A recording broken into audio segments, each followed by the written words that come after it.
दोस्तों, मैं हूं आदिल खान आज़ाद। आज है 8 अगस्त 2026 और आप देख रहे हैं आज़ाद बोल इंडिया पर middle east big news show. सबसे पहले एक नज़र हेडलाइंस पर। अमेरिकी फौज के टॉप जनरल ने क्यों मांगा वॉर का ऑफ रैंप? सीएनएन की रिपोर्ट का बड़ा खुलासा देखिए डिटेल में। सऊदी के साथ साथ तुर्की और पाकिस्तान को भी ठोकने का ऐलान। मक्का डिफेंस पैक्ट के बाद हुथियों ने दे डाली बड़ी धमकी। ईरान ने मुस्लिम और अरब मुल्कों से की क्या बड़ी अपील? क्या बड़े मिलिट्री अलायंस का दिया है इशारा? बताएंगे हम। और गजा में फिर बड़े हमले चाहते हैं नेतन्याहू के नफरती मिनिस्टर्स। सीज फायर के दूसरे फेज पर क्यों अड़े इंतहा पसंद? बताएंगे हम। आज बड़ी खबरें हैं और डिटेल में हैं, लिहाजा ध्यान से इस वीडियो को आखिर तक देखिए। चैनल पर नए हैं या पुराने हैं बिना सब्सक्राइब किए हुए तो प्लीज़ कर लीजिए, ये आप ही का चैनल है ताकि आपको डिटेल रिपोर्ट्स का नोटिफिकेशन सबसे पहले मिले। पहली खबर सवाल के साथ। क्या अमेरिका अब ईरान की जंग से निकलने का रास्ता ढूंढ रहा है? और क्या अमेरिका के टॉप मिलिट्री कमांडर को भी ये लगने लगा है कि ईरान से ये जंग जीतना इतना आसान नहीं जितना सोचा था? 8 अगस्त को सीएनएन की एक रिपोर्ट सामने आई और इस रिपोर्ट के मुताबिक अमेरिका के सबसे टॉप जनरल डैन केन अब ईरान की जंग से निकलने का रास्ता यानी ऑफ रैंप तलाश रहे हैं। यानी अमेरिका अब ईरान की जंग को बीच में छोड़कर बिना कोई मकसद हासिल किए भागना चाहता है और इसकी कई दिलचस्प वजह मैं आपको बताने जा रहा हूं। रिपोर्ट के मुताबिक पिछले कुछ हफ्तों के दौरान जनरल डैन केन ने डोनाल्ड ट्रंप एडमिनिस्ट्रेशन के कई बड़े अफसरों के सामने ये बात रखी है कि अमेरिका को इस जंग से बाहर निकलने का रास्ता तलाशना चाहिए और इंडल्ज नहीं होना चाहिए। उनकी सबसे बड़ी फिक्र ये है कि अगर अमेरिका ने जंग को और आगे बढ़ाया तो उसके पास मौजूद मिलिट्री ऑप्शंस उल्टा अमेरिका के लिए ही भारी पड़ सकते हैं। और सबसे अहम बात, जनरल डैन केन और उनके साथ कुछ दूसरे बड़े अमेरिकी ऑफिशियल्स ये मानते हैं कि सिर्फ एयर स्ट्राइक्स के दम पर डोनाल्ड ट्रंप अपने तमाम मकसद हासिल नहीं कर पाएंगे। यानी ईरान पर बम बरसाकर उसे अपनी शर्तों पर डील के लिए मजबूर करना उतना आसान नहीं है जितना शायद शुरुआत में सोचा गया था। लिहाजा ग्राउंड ऑपरेशन करना पड़ेगा। दम है? याद रखिए दोस्तों, यही बात हमने 2 दिन पहले भी कही थी कि आसमान से कोई जंग नहीं जीती जा सकती और ज़मीन पर उतरने की हिम्मत अमेरिका जुटा नहीं पा रहा है क्योंकि ईरान का रेगिस्तान और पहाड़ बहुत जानलेवा हैं, बहुत फौजी मारे जाएंगे। खुद अमेरिकी रिपोर्ट्स हैं, चप्पे चप्पे पर बारूदी सुरंगें हैं। सीएनएन से बात करने वाले एक सोर्स ने सीधे कहा, Caine is looking for an off ramp, यानी अमेरिका के टॉप मिलिट्री कमांडर अब इस जंग से निकलने का रास्ता तलाश रहे हैं। दोस्तों, जनरल डैन केन ने यह फिक्र सिर्फ 1-2 लोगों के सामने नहीं रखी है। रिपोर्ट के मुताबिक उन्होंने CIA के director John Ratcliffe, secretary of state Marco Rubio और अमेरिका के वाइस प्रेसिडेंट JD वैंस जैसे ट्रंप के बड़े ऑफिशियल्स के साथ भी इस मुद्दे पर बात की है।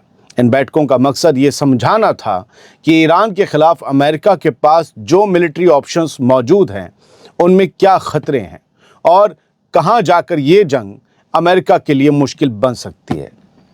तो एक ब्रॉड डिस्कशन चल रहा है और यहाँ एक और बड़ी बात सामने आती है, सुनिएगा। डैन केन का मकसद शायद जंग से भागना नहीं बल्कि अमेरिकी मिलिट्री को ऐसी जंग में और ज़्यादा फंसने से बचाना है जिसमें आगे बढ़ने के बाद बाहर निकलना मुश्किल हो सकता है, क्योंकि डोनाल्ड ट्रंप लगातार ये साफ करते रहे हैं कि वो ईरान में अमेरिका के पैदल फौजी भेजने के हक में नहीं हैं। उनका भरोसा एयर स्ट्राइक्स पर रहा है जो कि नाकाफ़ी हैं। लेकिन CNN के मुताबिक डैन केन और ट्रंप हुकूमत के कुछ बड़े दूसरे जो अफसर हैं वो पर्सनल तौर पर ये मानते हैं कि सिर्फ हवाई ताकत से ईरान को डोनाल्ड ट्रंप की शर्तों पर झुकाना मुश्किल हो सकता है। जनरल डैन केन ने पिछले महीने एक पब्लिक हियरिंग में कहा था, air power has its limit, यानी हवाई ताकत यानी फाइटर जेट से बम बरसाने की जो कुव्वत उसकी भी एक हद होती है, उसके बाद आप जाके कुछ नहीं कर सकते, ज़मीन पे जाना पड़ता है। लेकिन दोस्तों, इस पूरी कहानी में अमेरिका के कम होते हथियारों का मुद्दा भी बहुत अहम है।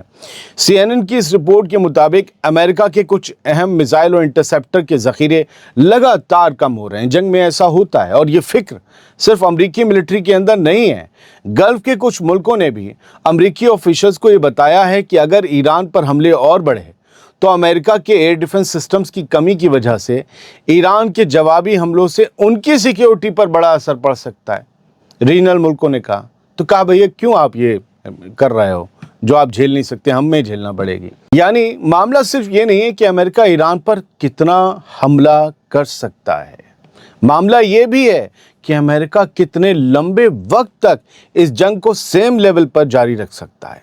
यानी जिस इंटेंसिटी के हमले आज कर रहा है वो कल भी कर पाएगा। ये कब तक हो पाएगा? करीब 6 महीने से चल रही इस जंग की शुरुआत में लगातार ये दावे किए गए थे कि ईरान की मिलिट्री ताकत लगभग तबाह कर दी गई है। लेकिन अब अगर अमेरिका के सबसे बड़े मिलिट्री कमांडर ही ये मान रहे हैं कि आगे बढ़ने के मिलिट्री ऑप्शंस के अपने बड़े खतरे हैं और सिर्फ एयर स्ट्राइक से मकसद हासिल करना मुश्किल है, तो तस्वीर पहले से ही काफ़ी अलग दिखाई देती है। यानी अमेरिका के पास हथियार हैं, ताकत भी है, सालों तक लड़ भी सकता है, लेकिन क्या है मकसद? ईरान के खिलाफ इस जंग को आगे बढ़ाने और फिर सिक्योर तरीके से जंग ख़त्म करने का रास्ता उतना आसान नज़र नहीं आ रहा। और शायद इसी वजह से अब वॉर रूम के साथ साथ डिप्लोमेसी का रास्ता भी खुला रखा जा रहा है। लेकिन याद रखिए, ये तस्वीर कभी भी बदल सकती है। अगर बातचीत नाकाम हुई तो अमेरिका फिर मिलिट्री ऑप्शन पर लौट सकता है।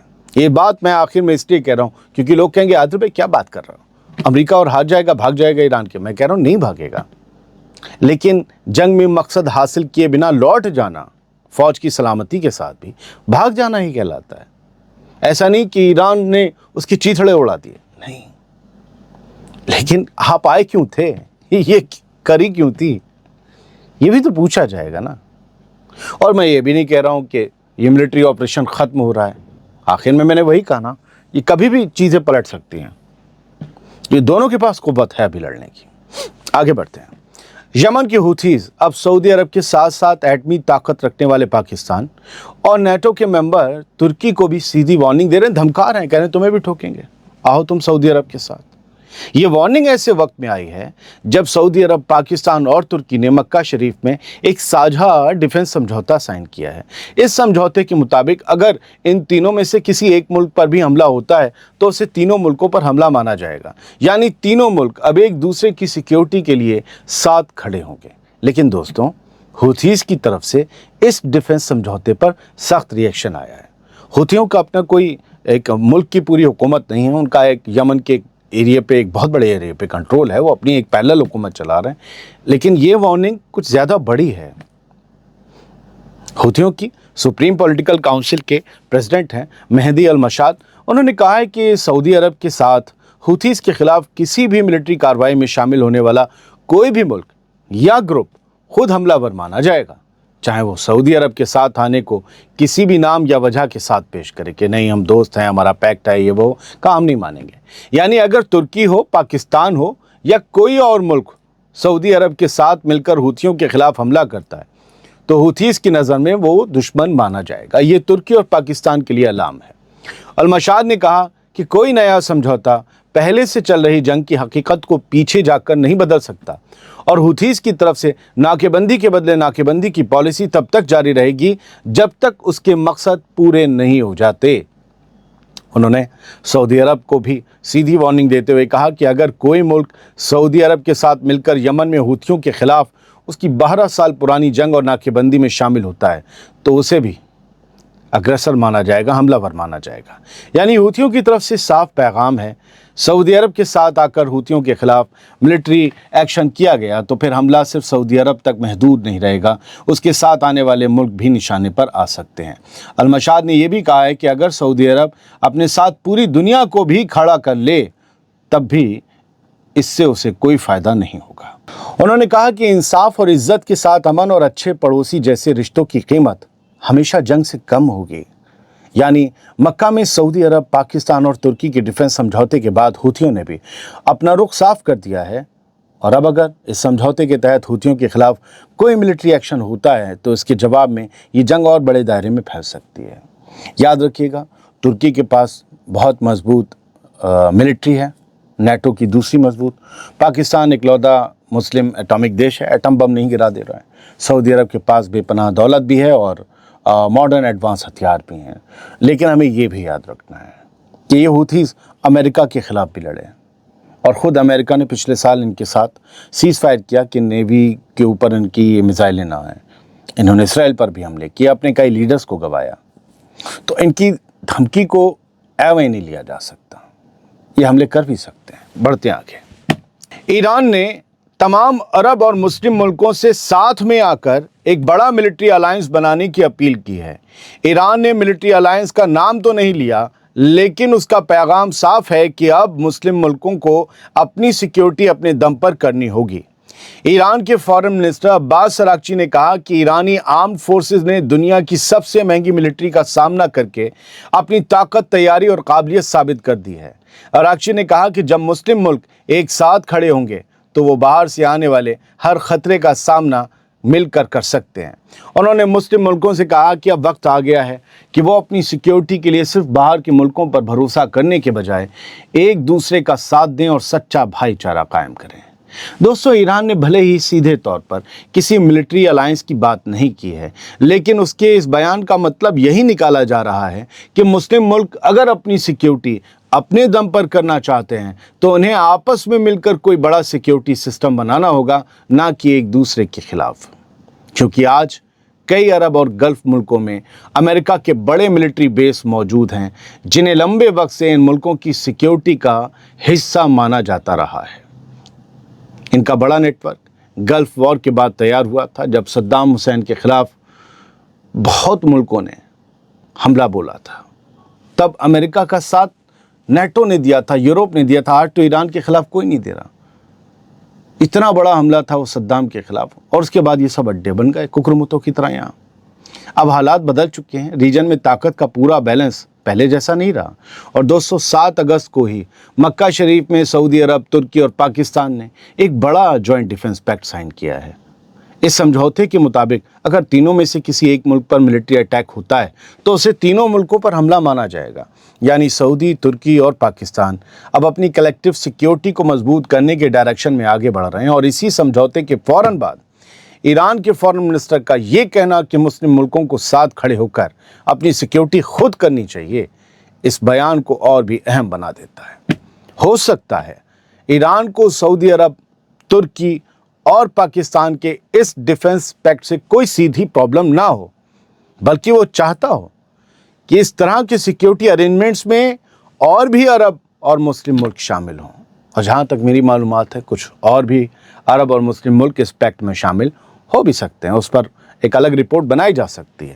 یعنی ایران کا پیغام شاید یہ ہے کہ مسلم ملک اپنی سیکیورٹی کا ذمہ باہر کی طاقتوں کو دینے کے بجائے آپس میں مل کر اپنی طاقت اور اپنا سیکیورٹی سسٹم کھڑا کریں۔ ایران کی اس میں غرض بھی ہے، اسے پتہ ہے امریکہ جب تک ریجن میں رہے گا اس کے وجود کے لیے خطرہ رہے گا۔ اب بڑا سوال یہی ہے، کیا آنے والے دنوں میں سعودی عرب، ترکی اور پاکستان کا یہ ڈیفنس پیکٹ اور بڑا ہو کر دوسرے مسلم اور عرب ملکوں تک پہنچے گا؟ اور کیا ایران بھی اسی طرح کے کسی بڑے ریجنل سیکیورٹی ارینجمنٹ کا حصہ بنے گا؟ یاد رکھیے گا، مکہ میں بنا ڈیفنس پیکٹ سعودی عرب پر ہوتھیز کے لگاتار حملوں کے بعد وجود میں آیا، اور ہوتھیز کے پیچھے ایران پوری طرح سے کھڑا ہے۔ ایسے میں ایران کا یہ بیان ماحول کو تھوڑا نرم کرنے کی کوشش بھی نظر آتا ہے۔ بات غزہ کی، فلسطین کی۔ اسرائیل میں کچھ کٹر پنتھی منسٹرز نے غزہ میں پھر سے بڑے حملے پر ملٹری حملے شروع کرنے کی مانگ کر ڈالی ہے۔ بینجامن نیتن یاہو کی اگوائی میں ہوئی سیکیورٹی کیبنٹ کی میٹنگ میں زی ویلکن، بیسل سموٹرچ اور ایٹ اسٹروک اور ابھی دیختر نے سیز فائر پلان کے دوسرے فیز کو لاگو کرنے سے انکار کرنے کی مانگ کی۔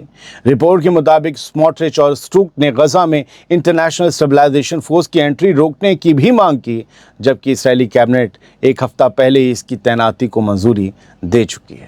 یہ سارا کھیل چل رہا ہے، انہیں بس تباہی سے مطلب ہے۔ بہت بہت شکریہ، سلامت رہیے، خوش رہیے۔